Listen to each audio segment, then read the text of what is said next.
Okay, magandang araw, grade 7. So ito, may ginawa na naman akong video para sa lesson natin for this week.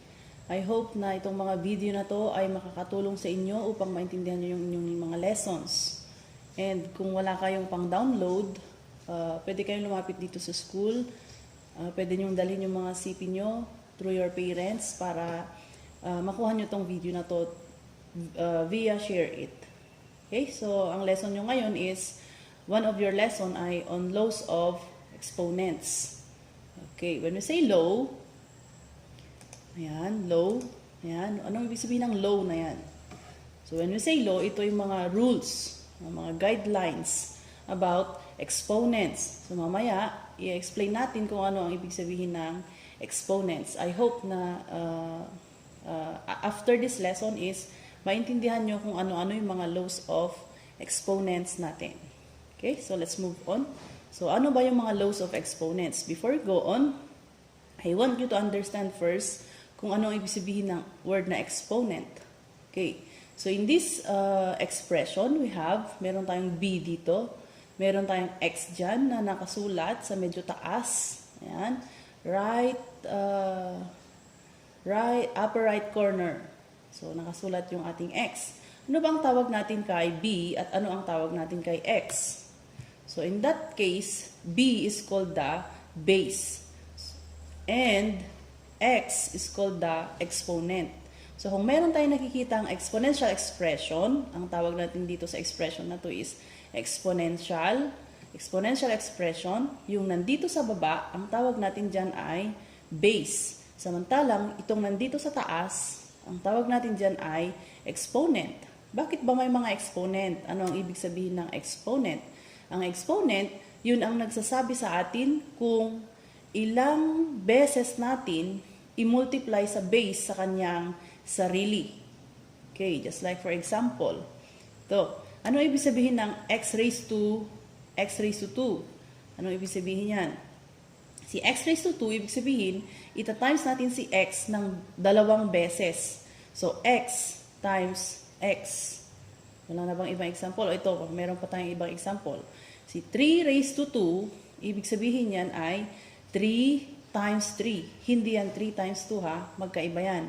Si 3 times 2, 6, diba? Pero ang tama is, itong 3, ita-times natin sa sarili niya ng, dahil 2 yun, so 2 beses. Eh kung 3 yun, o di 3 beses. So 3 times 3, of course, it is equal to 9. So ganun ang ibig sabihin ng exponent na, or mga number na isinusulat sa upper right corner ng ating mga numbers or mga expression.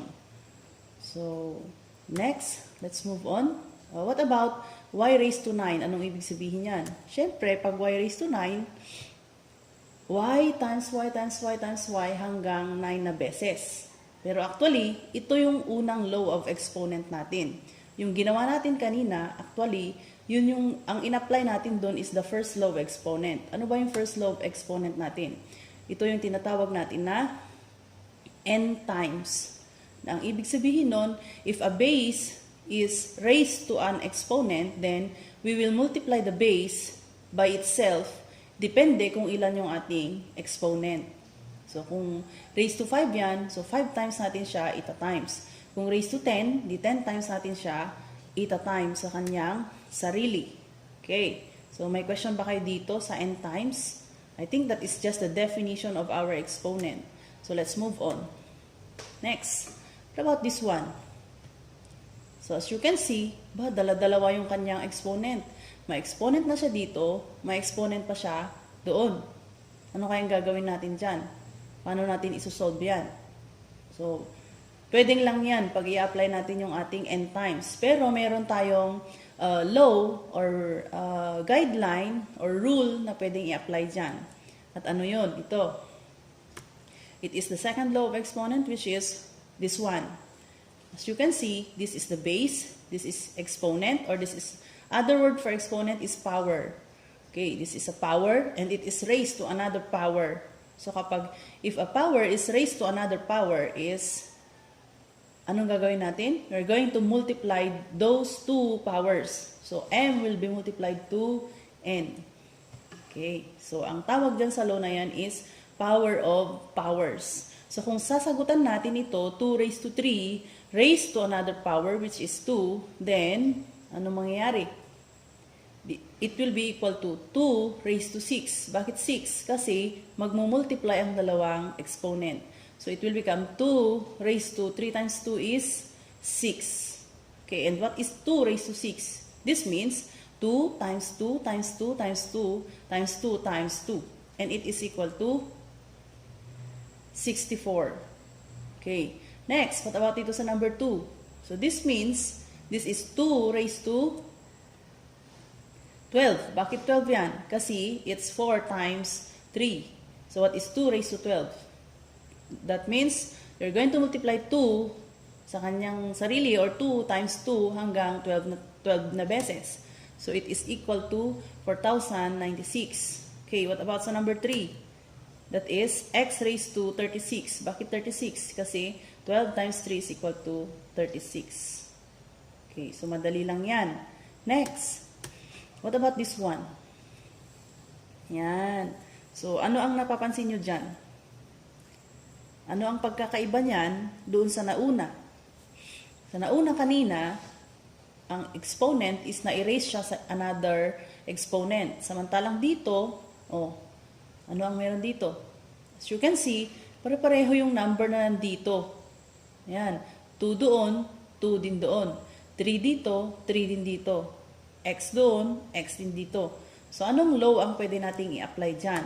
Meron din tayong law para dyan, para mapadali ang ating pagsusolve ng mga expression na katulad niyan.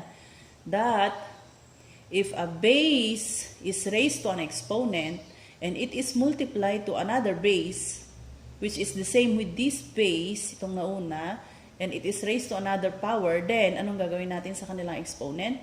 We're going to add the exponent. So, it will be x raised to m plus n. Okay. So, ang tawag natin dyan sa rule na yan is the product of powers. So, kung aanseran natin ito, itong number 1, anong gagawin natin? So, we're going to copy the base, which is 2, and we're going to add the exponent. So, 3 plus 2 is, ayan. So, 2 raised to 3 plus 2. And it is equal to, syempre, 3 plus 2 is equal to 5. And 2 raised to 5 is equal to, 2 times 2 is 4, times 2 is 8, times 2 is 16, times 2 is 32. So, 2 raised to 5 is equal to 32. So, dito sa number 2, of course, ano nang answer natin dyan? Kopyahin si 3 na magkapareho, and then i-add natin ang kanilang exponent. So, that is equal to 3 raised to 2 plus 3. So, 2 plus 3, of course, is 5. So, 3 raised to 5. And 3 raised to 5 means, or 3 raised to 5 is equal to, yan, 243. What about dito sa number 3?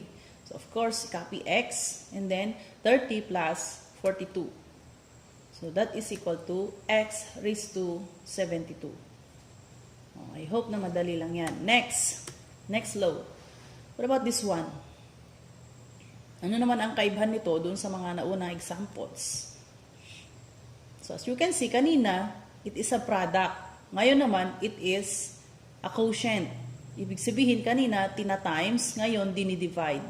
So, if you're going to divide a base raised to an exponent with the same base to an exponent, ayan, so pareho yung base, magkaiba lang yung kanilang exponent. Ano kaya ang gagawin? At ano ang i-apply natin na law of exponent? So, ito yon.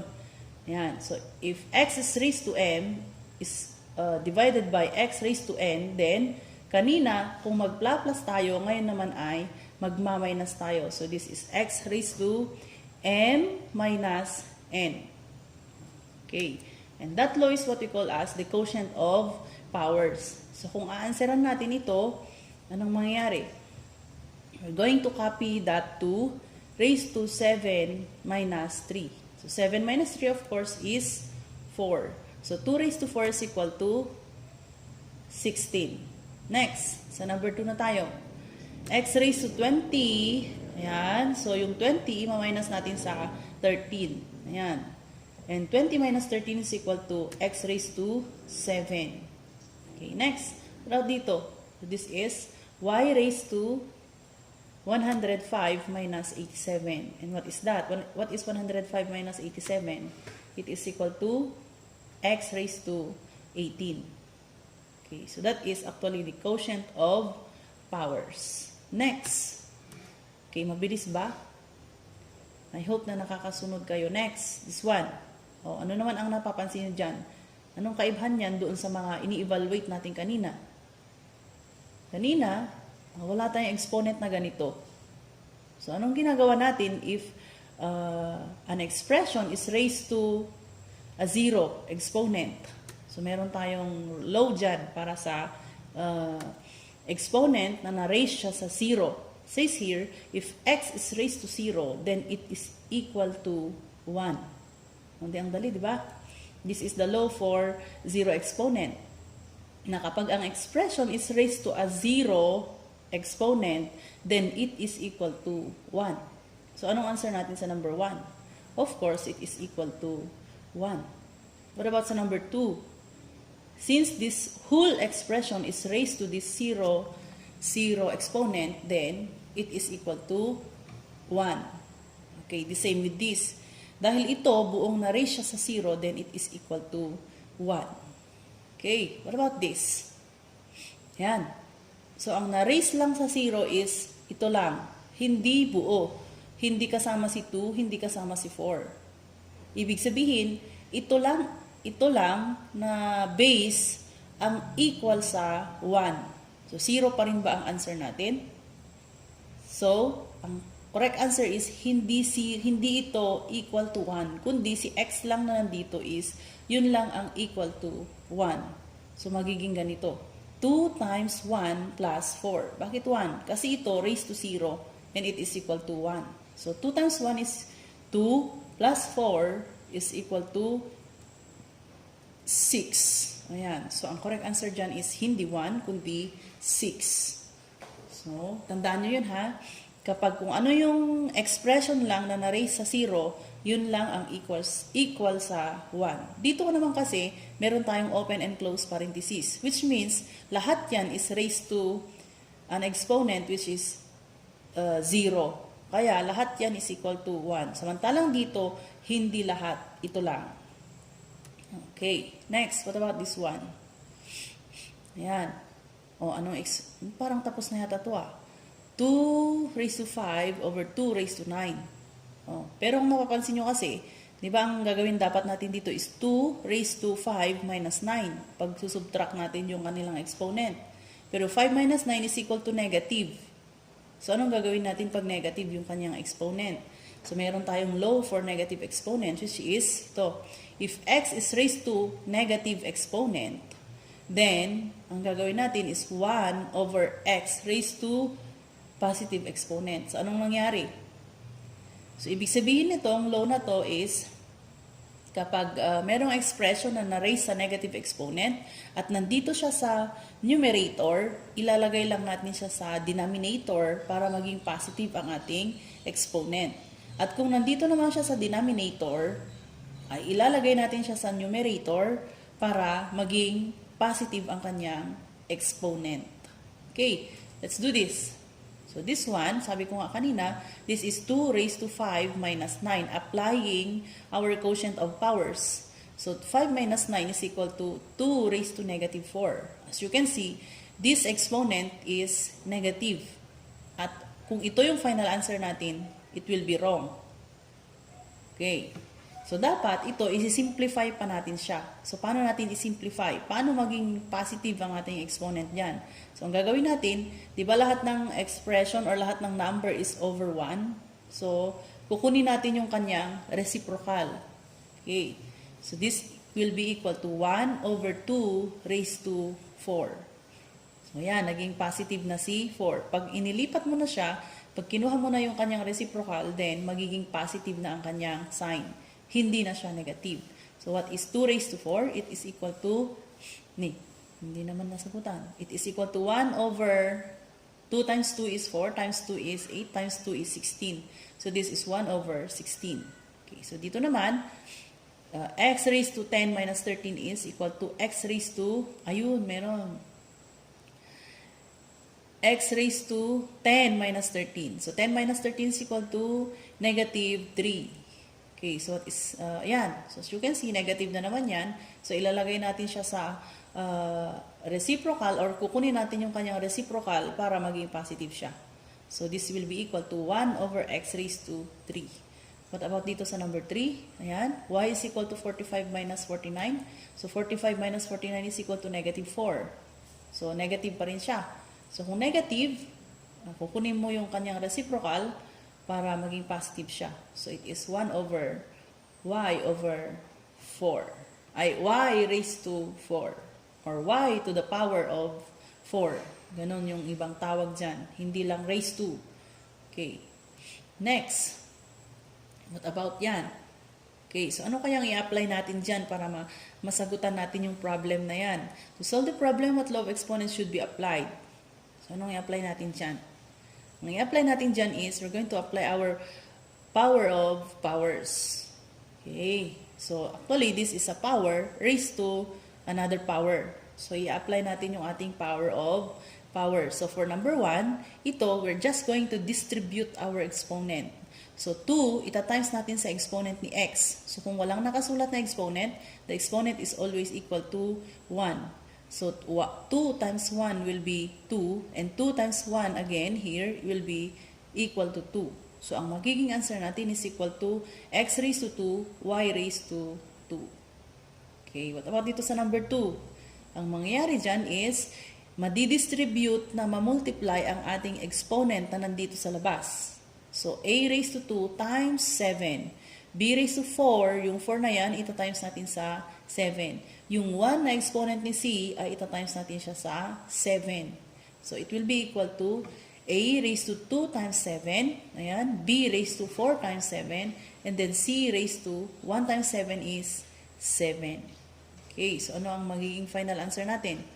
We have a raised to 2 times 7, of course, is 14. And then b raised, and 4 times 7 here is 28. Ayan, and c is equal, c raised to 7.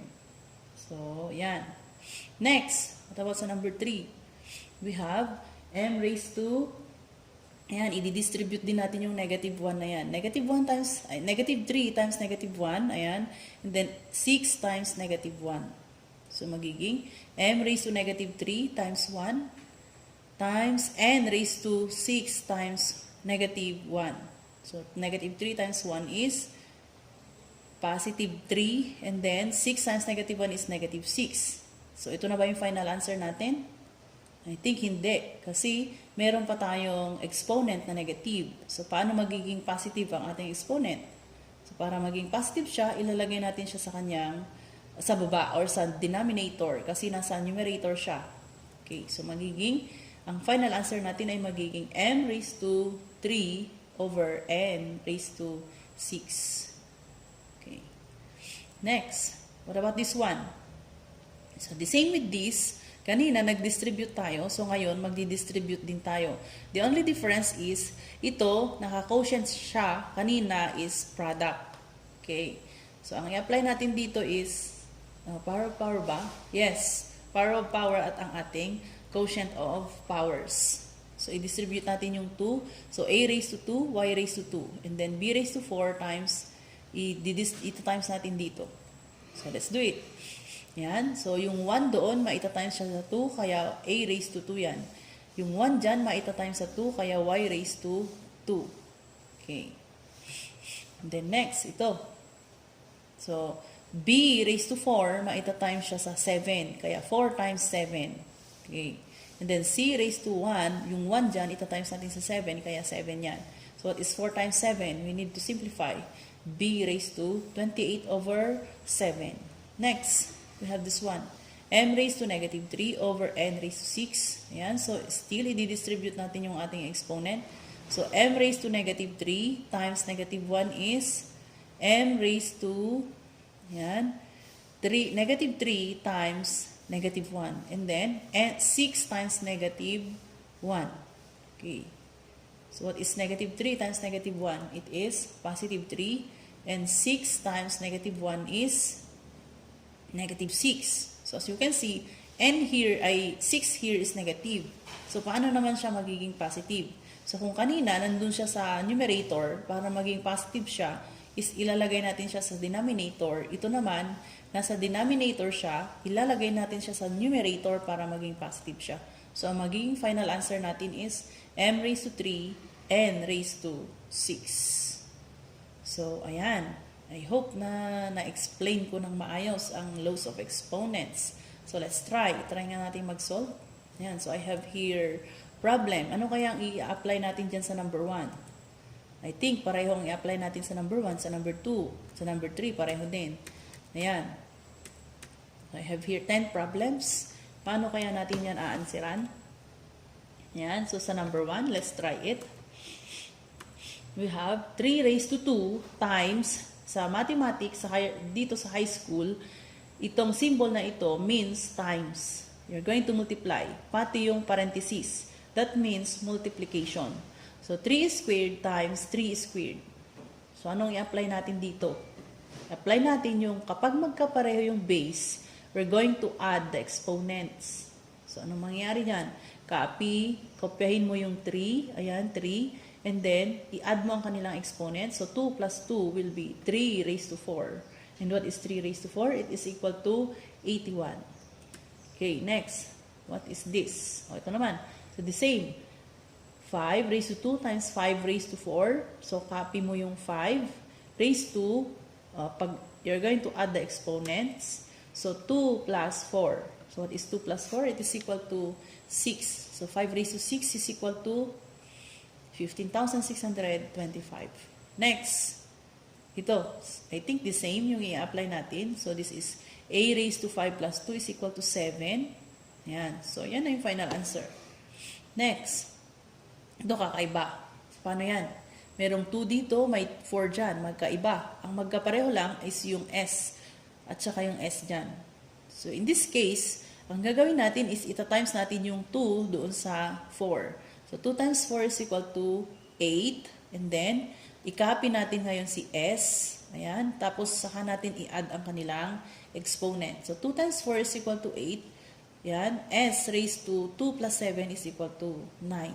So, ito na yung ating final answer. Okay, next. Ito. So, alin dyan yung magkapareho ang base? Ito, negative 3 and negative 3. So, ibig sabihin, i-copy mo si negative 3 raised to 2 plus 3. Beware, hindi yung exponent ang negative. Itong base. So, it's just okay. So, that means negative 3 raised to 2 plus 3 is equal to 5. Negative 3 times negative 3 times negative 3 times negative 3 times negative 3 is equal to negative 243. Okay. Next, ito. Paano naman pag ganyan? Dala-dalawa yung variable na magkapareho. So, syempre, ang ikakopy mo, ang pag-iisahin mo lang ay yung magkapareho. So, in this case, si S at saka si S dito. So, ikakopy mo siya and then add their exponents. Si T naman at saka si T ang i-combine mo. Okay, so this will be equal to S raised to 2 plus 7 times T raised to 4 plus 3. So, 2 plus 7 is 9. 4 plus 3 is equal to 7. So, ayan. Okay. Meron pa. Ito. Anong i-apply natin dyan? So, i-apply natin dito yung ating quotient of powers that pag magkapareho yung base dito, we're going to subtract the exponents. So, ikakopy lang natin yung S na yan. Raised to 12 minus 4 is equal to ayan, 8. Okay, next. 3 raised to 9 minus 5. So, 9 minus 5 is 4. And 3 raised to 4 is equal to 81. Next, paano yung pag ganyan? Dala-dalawa. So, this is equal to S raised to 12 minus 4, 8 minus 4. So, magiging S raised to 8 and T raised to 8. Okay, next. What about this one? 36 over 4. Ayan. So, 36, A raised to 5, B raised to 8. Then 4, A raised to 4, B raised to 5. So, paano naman yung ganyan? Okay, so this means we're going to divide 36 and 4. Kasi 36 divided by 4 is equal to 9. And then we're going to subtract the exponents. So we will This will be a raised to 5 minus 4. So 5 minus 4 is equal to 1. And b raised to 8 minus 5 is equal to 3. Okay, so I hope na maintindihan nyo siya. Ayan.